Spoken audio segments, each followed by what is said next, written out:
Hi, I'm Mike Henry, and this is my Procreate 5 demo for the piece I call Go See Fulgencio.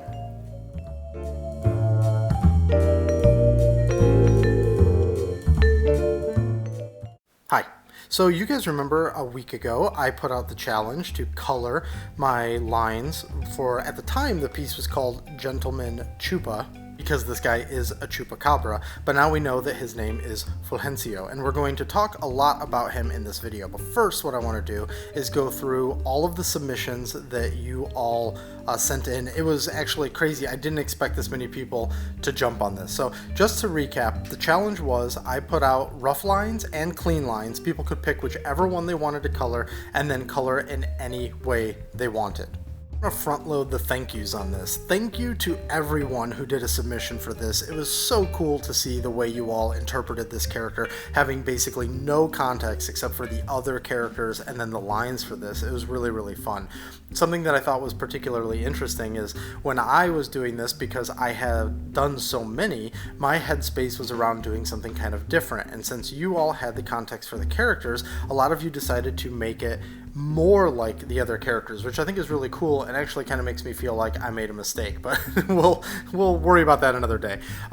Everyone did something really fun, and I just really am happy that other people had fun doing it and so many people participated. So sit back, relax, and check out all of the entries that people sent in before we get into the actual demo here. Thanks, everyone.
applause for all of those who submitted an entry for this. I know it was a really short amount of time and people still found time to squeeze it into their schedule, so I thank everybody for that. So now let's go ahead and move into the demo and see the way that I painted Fulgencio. So let's go ahead and dive into the creation of Fulgencio and talk a little bit about his background. So Fulgencio here was not a character that I had kind of around in this lineup for a while. If you've been keeping track of my posts, both on things like Instagram as well as the videos here on YouTube, you know that I've been working on this series of characters that are basically monsters. Their sort of like root inspiration are some classic monsters and some cryptozoological things like this character here. And I had a few that were already around that I thought would make for good characters, but I just wasn't finishing them for some reason. And then when I was in the middle of trying to think of like what would be something interesting to kind of like mix up the lineup so far, I thought that a chupacabra type character would be kind of fun. It would be a little bit of a mix up of like what was expected. Some of the characters, while none of the characters are specifically inspired by an existing monster, you can kind of link some of them to some of the classic monsters and some other monsters that have just sort of like been created by that are sort of considered like tropes or stereotypes, and I thought it'd be fun to do something that was a little bit more cryptozoological. So I originally started to sketch a Sasquatch that I didn't include in this video because the sketch was just seconds. I mean, there was almost nothing there. And then I was like, you know what, that might still be viable, but I couldn't think of anything that was kind of interesting about that. So I thought, okay, let's go somewhere else and start thinking about other types of character or monsters, creatures, things like that that I could maybe make a character off of. From that, I thought of the chupacabra, and I of course looked up tons of reference of what the chupacabra already kind of like looked like to people, and of course it's wildly varying, right? There's like lots of interpretations of this creature, so I thought let's go ahead and do my own take. Now there are some aspects of the character that you might see in other renditions. I wanted to of course speak to it a little bit, but then there are some things in here that are kind of unique to this version. While trying to come up with this character, though, I'm not just trying to come up with monsters or creatures, I'm also trying to figure out the character itself. Like this character and all of the other characters in this lineup, certainly their creature type or monster type or whatever is something that defines them, but just like real people in the real world, we don't like to just be defined by some of these simple notions. So you have to start thinking about what that character is, what they do in your story, what they do in your world. What purpose do they serve other than just being a checkbox for you to say, I also did another monster in the case of like this lineup. So what I wanted to do was come up with a character who maybe wasn't there for combat. I mean, he's got sharp claws and he's got sort of like aspects that maybe could make him combat related, but that's not his purpose. The purpose of this character in the world is he actually runs an upscale safe house for monsters and creatures and things like that if they need to be safe for some reason, hide for some reason, and it is sort of a code amongst these types of characters that you don't talk about this, you don't reveal this to anyone who's not part of that category, I guess you could say, because even though I haven't posted one yet, this world does have humans in it. So there is a human coming, by the way. I finished painting him yesterday, so he'll be included in the lineup shortly. But that's the point of Fulgencio here. He runs an upscale safe house, and people rely on him to keep that safe, and they rely on each other to, of course, keep it secret as well. So let's say if you were writing a story about this, something that could be an interesting thing would be some of the characters use the safe house and it gets infiltrated, and that's a unique thing that has never happened before, and that's maybe why you're telling that story, something like that. He is a very proper individual, although he of course has a very disgusting habit of drinking the blood of goats, because that's what chupacabras do. I say that like they're just like this real thing. But anyways, the thing I wanted to also highlight was he is a straightforward chupacabra in a similar way that I guess you could say Zola is a somewhat straightforward vampire. Although her sort of psychic stuff, maybe that's not standard. But like, for instance, if you look at Lucy, like Lucy is a mashup of a couple of ideas, and Giselle is a mashup of a couple of ideas. And with all of these characters, I'm trying to find interesting angles for them, and I'm trying to find interesting ways to kind of mix a couple of things up so that they don't become too one note. However, with Chupacabra, I felt like there's something specific about that, and if I started to mix him up with some other type of creature, it would get too muddy. So I decided to not do that and just make him straight Chupacabra. But I guess you could say the thing that mixes him up is that he's like super proper, and the idea of like a little creature that sucks the blood of goats maybe doesn't fall into that category. So his thing is that he is very proper. He's very stately, as you can see, but he does still drink the blood of goats, which is something that he doesn't like people to see him do, but he has to do it anyway. So it's kind of like a dirty little secret that everybody knows, but that still doesn't mean he wants people to catch him doing it, I guess you could say. Aspects of his design that I think might be a little bit unique is he has a really weird tail. I don't know the exact purpose of it, other than there's some purpose to him as a monster for using it. Kind of looks like a can opener. Maybe he's opening cans of goat blood, I don't know. Anyways, and then he's got some aspects that are actually goat-like. I thought that would be kind of an interesting twist. And then he's got these two giant fangs that are just used for straight up puncturing two big holes into a goat so he can just suck the blood super fast. I think one of the big differences between something like him or a vampire would be that, like, in most vampire lores, although that obviously varies, the vampires, you know, it's kind of like this, like, slow, sometimes erotic, depending on the lore you're looking at, but it's like kind of like this intimate thing of like the vampires sucking blood and all that, whereas he's more like an animal who's feasting really quickly and aggressively, which is why it's kind of like a counterpoint to his otherwise very kind of like graceful behavior, or I don't know, posing and all that kind of stuff. So that's kind of the interesting, I guess, take on this character. Now, for his colors, I wanted to go with something that was very different than the rest of the cast. I still wanted to have a neon aspect, but I wanted that to be played down. Some of the neon aspects of these characters has been about accenting something about them, but since I don't really want to accent his aggression, I didn't make his nails glow. I didn't want anything else to glow that was going to highlight anything that maybe made it look like that was like the purpose of him. I considered making his horns glow just to bring all that attention to the top, and maybe that's sort of lightly touching on he uses his head a lot to think, and maybe it's just, you know, locating all of that interest up there.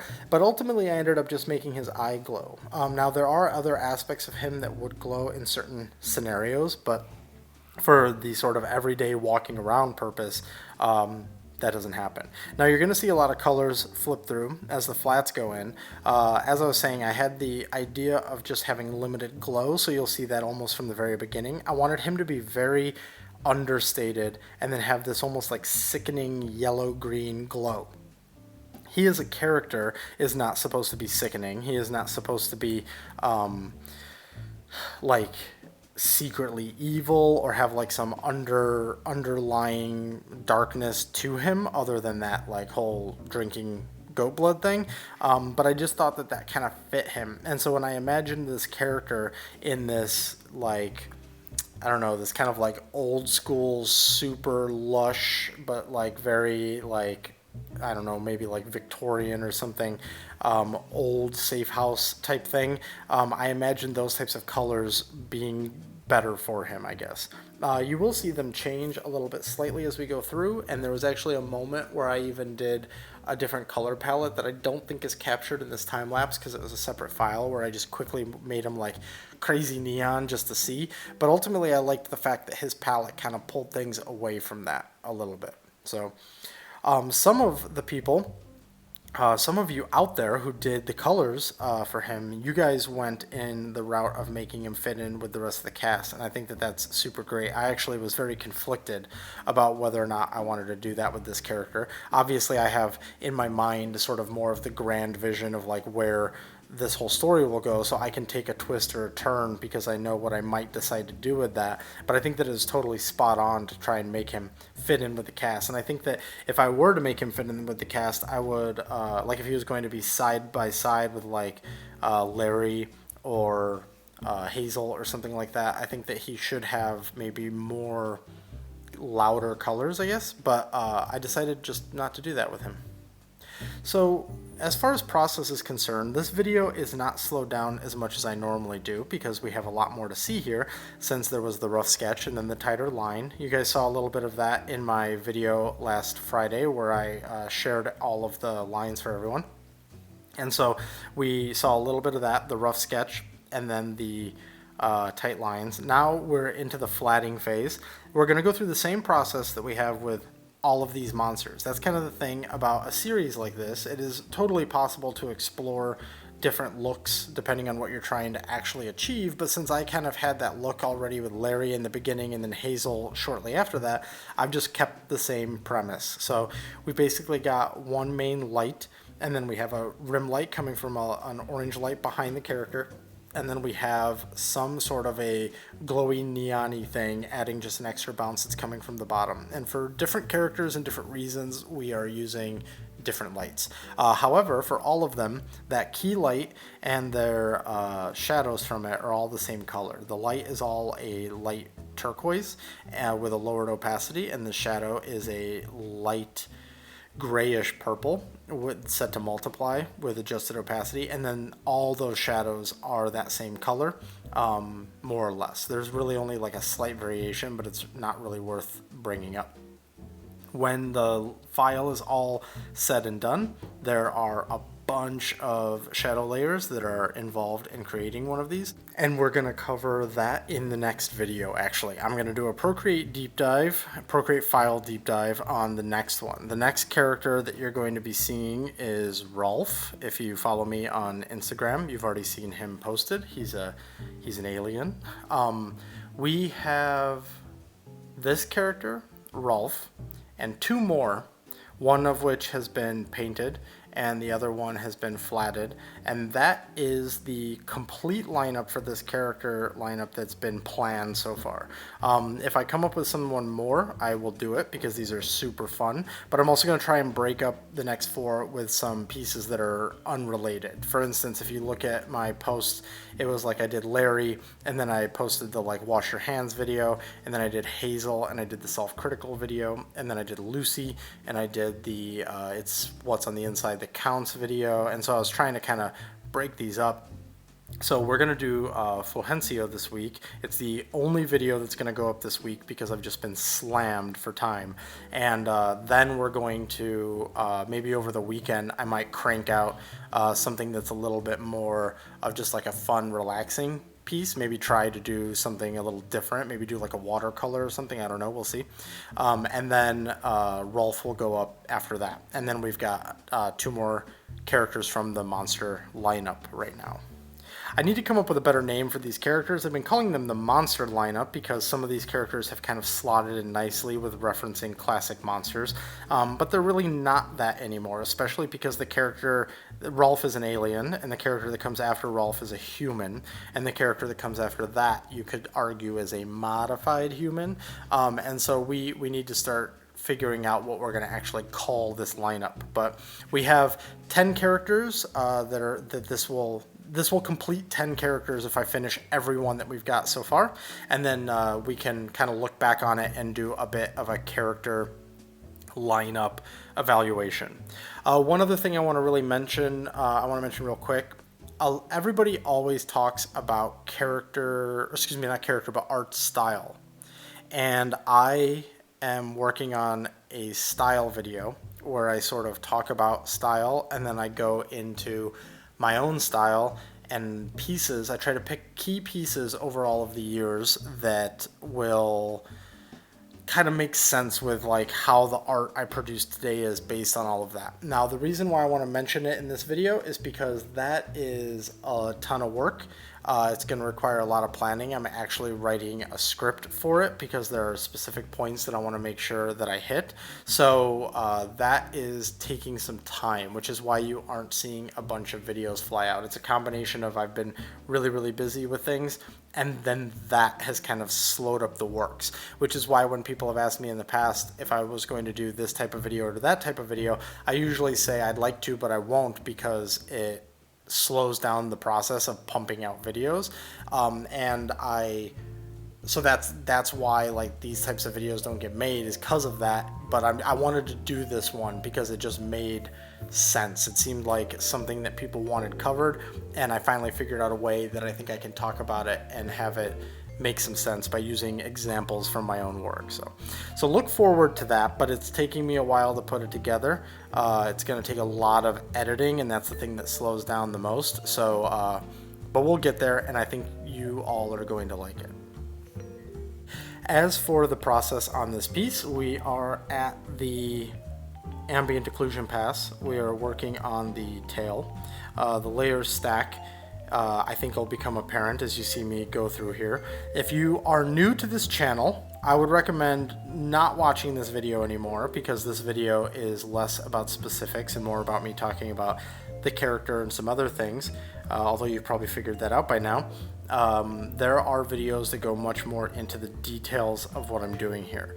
That said, I will highlight real quick that what I am doing here is a method that I call Select Paint, Select Clear, which is linked down below if you want to understand kind of how I'm managing my layers. There's also a video that I've recently done called My Layer Management in Procreate versus Photoshop, where you can kind of look at that and see how I'm handling all of these layers. And then the other thing that I'm using here is my brush set, which is super simple. I recommend, if you really like lots of different brushes, go out there and get them. If you want to just understand kind of like how I'm doing what I'm doing here, my brush set is linked down below. It is free, it is small, and I don't even use one of the brushes in this piece. So hopefully that's kind of like just like a nice little fun set that you can kind of get what I'm doing here by using that. It's mostly created with the new turpentine brush, and that's what all the painting, smudging, erasing is done with, until you start seeing me do the really soft fills, which is usually done with the big soft brush that's in that set, which is more or less just a recreation of something that's already in Procreate, but I wanted to make sure that I had created it from scratch just to say I did it. So I'm gonna go ahead and speed this up. I'm going to duck out for a minute, and when we're done with the ambient occlusion pass and maybe some of the other shadow stuff, I'll come back in when we're doing some more specific interesting things.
Okay, so that blew through the ambient occlusion pass, the direct shadow cast pass, and then most of the lighting pass, which you can see me painting the sort of highlights on here.